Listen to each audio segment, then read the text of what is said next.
부동산 중개업을 할 때는 아까도 말씀드렸지만 매출의 한계를 조금 많이 느꼈던 것 같아요. 을 하고 난 다음부터는 월 6천에서 8천 정도 월 매출이 발생하고 있죠. 그럼 거의 10배가 뛴 거잖아요. 어떤 것들이 이렇게 대표님을 바꿨다고 생각해요? 오늘도 저희에게 재밌는 이야기를 들려주실 한 분을 모셨습니다. 대표님들의 든든한 사업 파트너가 되어드리겠습니다. 안녕하세요. 한국중소기업경영지원협회 대표 이진성입니다. 네, 반갑습니다. 반갑습니다. 네, 안녕하세요. 중소기업 경영지원협회라고 했는데 여기는 네. 어떤 일을 하는 곳인가요? 전국에 계신 많은 소상공인 대표님들이나 중소기업 대표님들이 계시는데요. 대표님들이 사업을 하시다 보면 놓치는 정부 정책들이 있는데 정부 정책 자금, 정부 지원금을 찾아드리는 역할을 하고 있습니다. 정부 정책자금, 지원금 이런 걸 하면 이제 불법이라는 얘기도 있는데 그런 건 아닌가요? 그렇게 생각해 주시면 다들 감사하다고 생각하지 않을까 싶어요. 저희를 찾아주시는 대표님들이 결국 원하시는 바가 있기 때문에 저희가 그걸 해결해 드리고 그러다 보니까 많이 감사하다, 덕분이다라고 많이 표현을 해주시는 것 같아요. 지금은 이제 정보의 바다가 워낙 넓잖아요. 인터넷만 검색해도 나오고 뉴스를 쳐도 나오고. 그런데 그렇게 정보를 모르시는 그런 소상공인들, 중소기업들이 그렇게 많아요? 많은 상담 요청이 오는데 한 분 한 분 얘기를 하다 보면 진짜 정말 많습니다. 월에 얼마나 상담 요청 들어와요? 하루에 최소 10분에서 한 15분 정도는 들어오는 것 같아요. 아, 그럼 수요가 엄청 많은 거네요. 엄청 많습니다. 그럼 대표님은 원래 처음부터 이 일을 하셨던 거예요? 아니요. 저는 법인 영업을 하기 전에는 부동산 중개업을 8년 정도 했었습니다. 그러면 8년을 하다가 왜 이 일로 터닝을 해야겠다는 생각을 하신 거예요? 터닝을 해야겠다고 처음에 마음먹은 건 아니고 네. 제 생일이 7월 7일인데 그때 제 와이프가 네. 7월 7일 안 대장님 원데이 강의가 있다라고 얘기를 해서 그걸 듣게 네. 됐는데 이까지 오게 됐죠. 그때 저희 원데이 강의 때 사인을 받으면서 대장님께 한번 여쭤봤거든요. 제가 중개업을 8년 동안 했는데 매출의 한계가 좀 느껴진다. 어떻게 하면 되냐고 제가 여쭤보니까 그때 대장님께서 저한테 해주셨던 말씀 중에 하나가 환경을 바꿔라 라는 그렇죠. 말씀을 해주셔서 제가 또 와이프가 응원을 많이 해줬어요. 아주 좋은 배우자분이군요.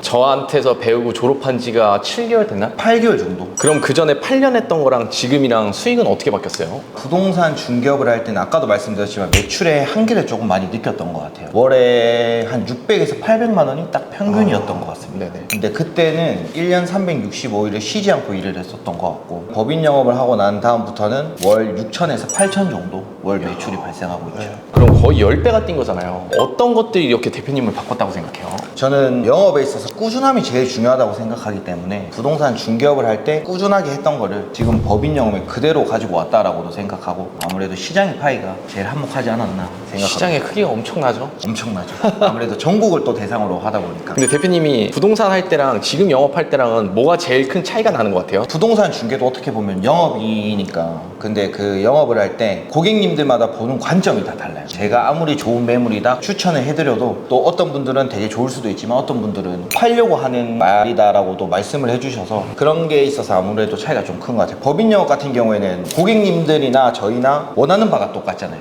조금 더 적극적으로 화이팅해서 할 수 있는 것 같습니다. 월에 6에서 8천이라고 하면 진짜 남들은 사기라고 말할 정도의 수익이잖아요. 그럼 대표님은 처음부터 이렇게 수익이 많았던 거예요? 제 성격 자체가 뭘 하나 배웠을 때 진짜 새벽까지 잠도 안 자고 그거에 대해서 엄청 서치를 하는 성격인데 8월 달에 강의를 듣고 9월 달부터 부동산 소득을 넘었던 것 같아요.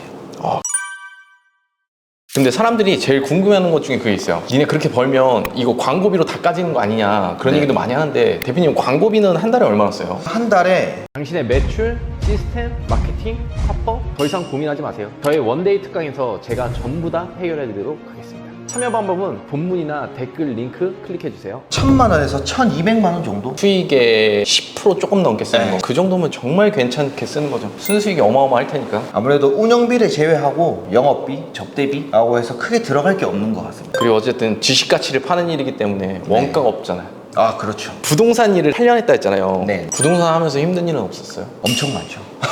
부동산을 하시는 분들은 아마 전부 다 공감하실 거라고 생각이 드는데요. 고객님들의 만족도를 100% 채워드릴 수가 없는 것 같습니다. 왜냐하면 권리금이나 월세 부분에 있어서 결국엔 누군가가 이득을 보면 누군가는 손해를 봐야 되는 그런 구조이기 때문에 설득하는 영업이라고 저는 표현을 했거든요.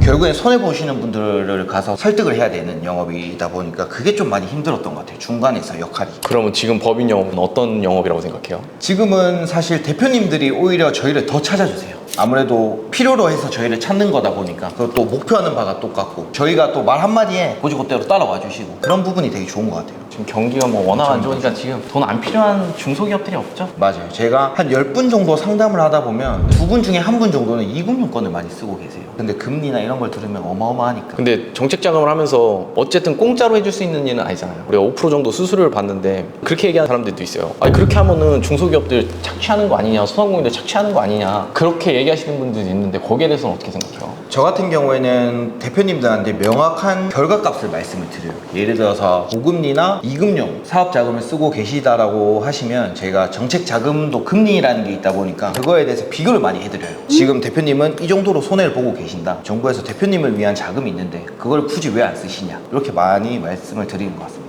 정말 많은 소상공인들이 이런 걸 모르기 때문에 진짜 2금융권으로 많이 몰려요. 그리고 2금융권을 한번 쓰는 이상 다시 1금융권으로 돌아갈 수가 없잖아요. 전문가 집단을 만나지 않는 이상은 다음 갈 수 있는 길은 무조건 상금융이에요. 그렇게 하다 보면 이제 결국에 이자에 치여서 죽는 거기 때문에 저는 실적을 하면서 진짜로 그 중소기업들한테 마중물을 터준다 생각했어요. 진짜 어려운 기업들은 난 치료해준다 생각했고 제가 일할 때 자부심이 있었거든요. 영상으로 보시는 분들은 사실 진짜 그게 어떤 일인지 이걸 모르니까 네. 수수료 막 10%, 뭐 20% 이렇게 받는다면 문제가 되겠지만 네네. 우린 또 그런 거 아니잖아요. 그죠? 네. 저 안대장이라는 사람을 찾아오면서 달라진 점 뭐가 있을까요? 일단 제일 큰 건 당연히 매출이라고 생각하고 네. 제가 대장님 말씀 중에 제일 좋아하는 것 중에 하나가 주변 환경의 재설정 그거에 대해서 요즘은 진짜 공감을 많이 하고 있고 제가 느끼고 있습니다. 며칠 전에도 누구 하나가 문제가 생겼을 때 다 같이 그걸 해결해 주기 위해 머리를 싸매고 있는 동기들이 있으니까 그게 그런 거 대장님 진짜 덕분이라고 생각하죠. 그래서 제가 온라인 교육 듣지 말라는 거예요. 온라인 교육은 지식만 받아들일 수가 있지 환경을 바꿀 수가 없으니까 결국엔 원상복귀 되는 사람들이 너무 많더라고요. 잘 되는 사람이랑 안 되는 사람의 가장 큰 차이는 뭐가 있을까요? 제가 생각했을 때 가장 큰 차이는 문제가 생겼을 때 남 탓하고 환경 탓하시는 분들이 있는 반면 그걸 해결하기 위해 계속 고민하고 걱정하고 수정 보완 재실행 하시는 분들이 결국 성공하시는 분들에 가깝지 않을까라고 저는 생각합니다. 그럼 그냥 갑자기 번외 질문인데 배우자랑 지금 같이 일하시잖아요. 네네 같이 일하고 있죠. 배우자랑 같이 일하니까 뭐가 제일 좋아요? 일단 믿고 맡길 수 있는 게 사실 제일 좋고 또 제 배우자가 생각보다 똑똑해서 저보다 공무원을 더 잘 알아요.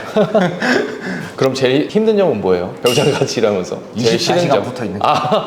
마지막으로 안대장 TV를 시청하시는 분들에게 해주고 싶은 얘기가 있다면? 대장님 말씀 중에 포기만 하지 않으면 끝날 때까지 끝난 게 아니라는 말씀을 자주 하시는데요. 저도 그걸 듣고 포기하지 않고 따라왔다고 생각하고 저도 아직 많이 부족하지만 지금 낸 성과들이 결국 하루아침에 된 게 아니라 포기하지 않고 계속 8년간 혹은 10년간 영업을 하다 보니까 지금 이렇게 대장님 옆에 있을 수 있다고 생각하는데요. 구독자분들도 대부분은 영업 쪽에 많이 계실 거라고 생각이 드는데 제일 많죠. 끝까지 포기하시지 말고 꼭 성공하시길 바라겠습니다. 자, 그럼 오늘 영상은 여기까지만 하고 마치도록 하겠습니다. 안대장 TV랑 한국중소기업 경영지원협회 많이 사랑해주세요.